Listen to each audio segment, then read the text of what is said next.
থানা কোনো পুলিশের নাই, থানা হচ্ছে আপনার থানা। পুলিশ আপনার, আপনার প্রয়োজনেই পুলিশ প্রয়োজন হবে। অতএব যখন মবটার সংখ্যা এত বেশি ছিল, আমাদের কন্ট্রোল করাটা যখন ডিফিকাল্ট হয়ে যাচ্ছিল, তখন আমাদের মাথায় আসছে যে থানা একটা গুরুত্বপূর্ণ স্থাপনা।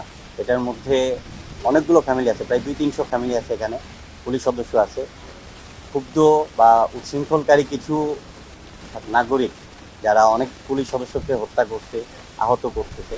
তা আমাদের কাছে এটা মনে হয়েছে যে আমাদেরকে পুলিশকে আগে বাঁচাইতে হবে, তাদেরকে রিফর্ম করে নতুন করে কাজ করার জন্য তাদেরকে সেভ করাটা আমার অত্যন্ত জরুরি। এছাড়া ওই থানার ভেতরে ব্যাপক অনেক অস্ত্র রয়েছে। যদি এগুলো সন্ত্রাসীদের কাছে চলে যেত, তাহলে এটা আমাদের নিরাপত্তার জন্য একটা চ্যালেঞ্জ হয়ে যেত। এই জন্যই আমাদের প্রথম কনসার্ন আসছে যে যেহেতু আমরা এখানে ডিপ্লয়েড ছিলাম, প্রথম কাজ হচ্ছে আমাদের এই থানাটাকে সেভ করা।